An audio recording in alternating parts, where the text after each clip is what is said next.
Hello anime fan and welcome back to our channel. तो आज से हम स्टार्ट करने जा रहे हैं एक न्यू एनिमे को जिसका नाम है लज़ारस, और इस वीडियो में हम इसके एपिसोड नंबर 1 को एक्सप्लेन करने वाले हैं। ये एनिमे सचमुच में काफी ज्यादा कमाल का होने वाला है और इसकी स्टोरी लाइन आपको जरूर पसंद आएगी, तो वीडियो को एंड तक लाजमी देखना और लाइक भी जरूर कर देना। So let's get start. तो इस एपिसोड के स्टार्ट में हमें एक बंदे की आवाज सुनाई देती है और वो कह रहा होता है कि मैं हमेशा से सोचा करता था कि इस दुनिया का अंत किस तरह से होगा और वो आखिर क्या वजह होगी जिस वजह से हमारी दुनिया का खात्मा होगा, लेकिन अब वो वजह अचानक से हमारे सामने आ गई है और वो भी बिना किसी वार्निंग के। एक ऐसी वजह जिसके बारे में कोई सोच भी नहीं सकता था कि ऐसा भी कुछ हो सकता है, क्योंकि आज से 4 साल पहले एक बंदा जिसका नाम था डॉक्टर स्किनर, जो कि आइंस्टाइन के बाद इस दुनिया का सबसे ज्यादा ब्रिलियंट माइंड इंसान था, उसने एक पेन किलर बनाई थी जिसका नाम था हापना, जो कि बहुत ही ज्यादा सस्ती लेकिन बहुत ही ज्यादा इफेक्टिव थी, जिस वजह से देखते देखते इसने पूरी दुनिया की सभी मार्केट्स को डोमिनेट कर दिया और पूरी दुनिया ही हापना का यूज करने लगी,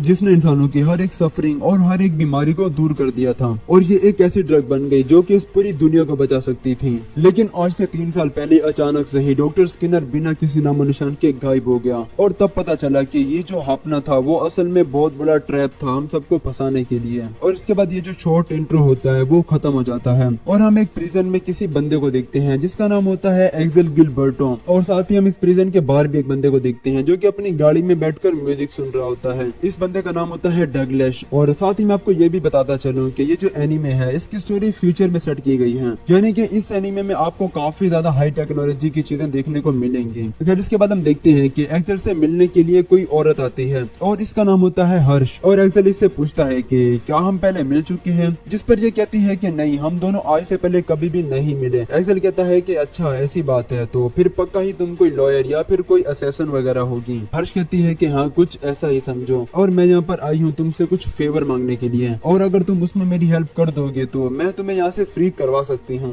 जिस पर एक्सेल हंसने लगता है और कहता है कि क्या सचमुच में तुम मुझे फ्री करवा सकती हो? तुम्हें पता है ना कि मेरी सजा कितनी है? हर्ष कहती है कि हाँ मुझे पता है कि तुम्हें 888 ईयर्स की सजा मिली है, यानी कि मल्टीपल लाइफ स्टेंस, जिसका मतलब होता है कि एक ही इंसान को काफी बार उम्र कैद की सजा दी जाती है। हर्ष कहती है कि मुझे तुम्हारे बारे में सब कुछ पता है, तुम्हारी बर्थ प्लेस, तुम्हारी वर्क हिस्ट्री, तुम्हारी मेडिकल हिस्ट्री और यहाँ तक कि तुम्हारा शू साइज भी। एक्सेल कहता है कि अच्छा ऐसी बात है, तो ठीक है फिर मुझे बताओ कि तुम्हें मुझसे क्या फेवर चाहिए। जिस पर हर्ष कहती है कि हापना के बारे में तो तुम्हें पहले से सब कुछ पता ही होगा, लेकिन क्या तुम्हें डॉक्टर स्किनर के बारे में पता है जो कि 3 साल पहले गायब हो गए थे? वो अब अचानक से वापस आ चुका है और उसने एक अनाउंसमेंट की है जिसके बारे में कुछ भी पता नहीं होता एक्सेल को। तो इसके बाद हर्ष इसे डॉक्टर स्किनर की एक वीडियो दिखाती है जहाँ वो कह रहा होता है कि मैंने हापना को इसलिए बनाया था ताकि वो इंसानों के दर्द और उनके सफरिंग को मिटा सके, लेकिन इसे बनाने के बाद मुझे ये एहसास हुआ कि मैंने ये जो कुछ भी किया था वो गलत था और वो नेचर के खिलाफ भी था, क्योंकि हापना को कंज्यूम करने के बाद इंसानों की काफी सारी बीमारियां खत्म हो गई, जिस वजह से इंसानों की जो पॉपुलेशन है वो दुनिया से कम नहीं हो रही बल्कि वो और भी ज्यादा बढ़ती जा रही है, जो कि हमारे प्लेनेट के एनवायरमेंट के लिए काफी ज्यादा खतरनाक बात है।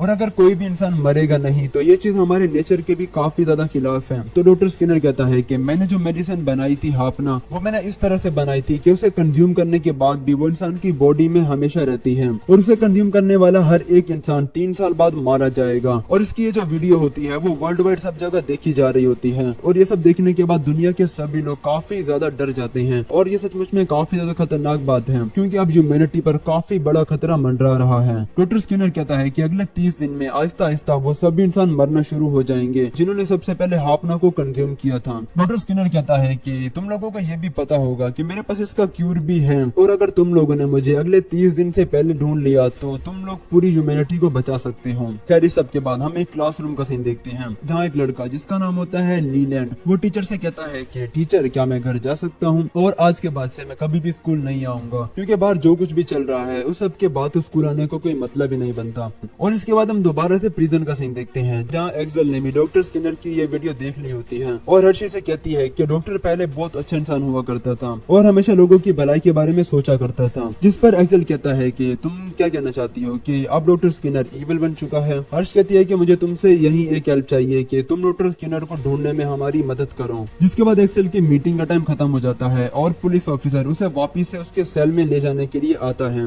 एक्सेल हर्ष से कहता है कि तुमने कहा था कि तुम्हें मेरे बारे में सब कुछ पता है, और अगर ऐसा है तो तुम्हें ये भी पता होना चाहिए कि मेरी एक बहुत ही बुरी आदत है कि मैं किसी भी प्रिजन को आसानी से तोड़कर वहाँ से भाग सकता हूँ। जिसके बाद वो अपने कमाल की फाइटिंग स्किल से से पुलिस ऑफिसर को गिरा देता है और उसकी पिस्टल छीनकर सीधा हर्ष के सर पर लगा देता है और गार्ड से अपनी हथकड़ियां खुलवाकर वहां से भाग जाता है। जिसके बाद ये सभी गार्ड उसे पकड़ने की कोशिश करने लगते हैं, लेकिन भाई इसकी फाइटिंग स्किल्स और इसकी मूवमेंट्स वगैरह बहुत ही ज्यादा कमाल की होती हैं और वो किसी के भी हाथ नहीं आता। वो एक जगह से दूसरी जगह छलांग लगाता हुआ यहाँ से भाग निकलने में कामयाब हो जाता है। हर्ष डुगलस को फोन करती है और उसे कहती है कि तुम जल्दी से गाड़ी लेकर यहाँ आ जाओ क्योंकि एक्सेल यहाँ से भाग चुका है। जिसके बाद दोबारा से हम लीलैंड को देखते हैं जो कि कहीं जा रहा होता है और उसकी एक दोस्त क्रिस उसे मिलने के लिए आती है। वो उसे देखकर कहती है कि क्या हुआ, तुम तो काफी ज्यादा खुश लग रहे हो कि क्या सचमुच में तुम्हें ह्यूमैनिटी की बैंड बजने पर काफी खुशी हो रही है। लीलैंड कहता है कि नहीं ऐसा कुछ नहीं है, मैं तो बस इसलिए खुश हूँ क्योंकि आज से मुझे स्कूल वगैरह नहीं जाना पड़ेगा। और इसके बाद हम फिर से हर्ष और डोगलस को देखते हैं जो कि एक्सेल का पीछा कर रहे थे। हर्ष एलिना से कहती है कि वो सभी पुलिस स्टेशन को मॉनिटर करती रहे ताकि उन्हें एक्सेल का पता चल सके। एलिना कहती है कि अभी तक किसी भी पुलिस स्टेशन को एक्सेल का पता नहीं चल पाया।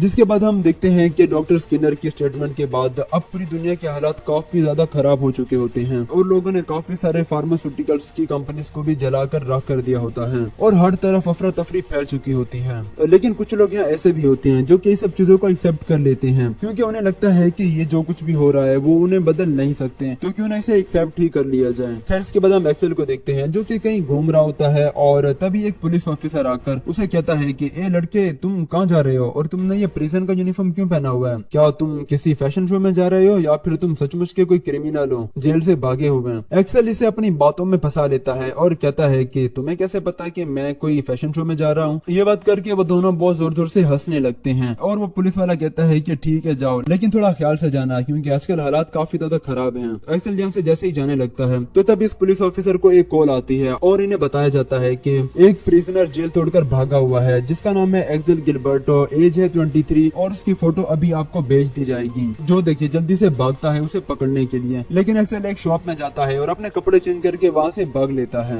जिसके बाद हम बेबीलोना सिटी का सीन देखते हैं जहाँ हर्ष अपने सीनियर से बात कर रही होती है और उससे पूछ रही होती है कि क्या आप लोगों ने हापना के क्यूर को बनाने के बारे में कुछ सोचा है। जिस पर इसका सीनियर कहता है कि हापना एक ऐसे ब्रिलियंट आदमी ने बनाई थी जिसका इतने शॉर्ट टाइम में कोई क्यूर बनाना बिल्कुल इम्पॉसिबल है। और साथ ही ये लोग बात कर रहे होते हैं कुछ ऐसे लोगों की जो कि इनकी आखिरी उम्मीद है, वैसे इन्हें अभी तक दिखाया नहीं जाता। फिर इसके बाद हम दोबारा से एक्सेल को देखते हैं जो कि एक मेट्रो स्टेशन आया होता है और वहाँ मौजूद सभी कैमरा उसके फेस को स्कैन करके उसे पहचान लेते हैं और सभी टीवी वगैरह में उसकी पिक्चर दिखाई जा रही होती है। और इसके बाद फिर से चोर पुलिस का सीन शुरू हो जाता है और दोबारा से काफी सारे पुलिस ऑफिसर उसके पीछे लग जाते हैं उसे पकड़ने के लिए। और तभी यहाँ एलेना को भी नोटिफिकेशन आ जाता है और वो फौरन से भाग कर जाती है और एक्सेल की लोकेशन का पता लगाती है और अपने सभी टीममेट्स को भी इसकी लोकेशन भेज देती है। यहाँ हम देखते हैं कि क्रिस जो कि लीलैंड की दोस्त है वो भी इनकी टीम का हिस्सा होती है और वो भी बाइक पर एक्सेल को पकड़ने चली जाती है और साथ ही वो परमिशन भी मांगती है शूट करने के लिए और उसे परमिशन भी दे दी जाती है। और हम देखते हैं कि लीलैंड भी इनकी टीम का ही हिस्सा होता है और वो भी डगलस के साथ गाड़ी में बैठकर चला जाता है एक्सेल को पकड़ने के लिए। डगलस एलिना से कहता है कि वो एक्सेल की लोकेशन देखकर पता करे कि वो आखिर कहाँ जाना चाहता है। और दूसरी तरफ हम एक्सेल को देखते हैं जो कि कुछ ड्रोन्स वगैरह से बचकर यहाँ से भाग रहा होता है और काफी कमाल के स्टंट्स वगैरह कर रहा होता है। वो एक बिल्डिंग से दूसरी बिल्डिंग तक इस तरह से छलांग लगा रहा होता है कि जैसे उसके लिए ये बच्चों का खेल हो। इसके बाद क्रिस एक्सेल को देख लेती है और उस पर शूट कर देती है, लेकिन एक भी बुलेट उसे नहीं लगती और वो इसे बचकर यहाँ से भाग जाता है। असल में ये इनकी पूरी प्लानिंग होती है उसकी लोकेशन को चेंज करने के लिए और उसे फंसाने के लिए। जिसके बाद वो सीधा इस बिल्डिंग की टॉप पर चला जाता है और डगलस भी उसके पीछे ही इस बिल्डिंग की टॉप पर आ जाता है और पिस्टल निकालकर इसकी तरफ तान देता है और कहता है कि अगर तुमने भागने की कोशिश की तो मैं तुम्हें शूट कर दूंगा। एक्सेल कहता है कि क्या तुम मुझे अपना नाम बताओगे क्योंकि मुझे पता होना चाहिए ना कि मुझे किसने मारा था। ये बताता है कि मेरा नाम है डगलस। एक्सेल कहता है कि तो ठीक है डगलस, मेरे लिए एक फेवर करना कि मेरे मरने के बाद मेरे ग्रेवस्टोन पर ये लिखवा देना कि मुझे एक डगलस नाम के बुज़दिल इंसान ने पीठ पर गोली मारी थी। डगलस कहता है कि चुपचाप अपनी जगह पर ही खड़े रहो क्योंकि मैं तुम्हारी बातों में फंसने वाला नहीं हूँ। वो कहता है कि इसका कोई भी फायदा नहीं है और तुम खुद को सरेंडर कर दो क्योंकि तुम इससे आगे नहीं जा सकते, तुम एक इंसान हो और इंसान उड़ नहीं सकते।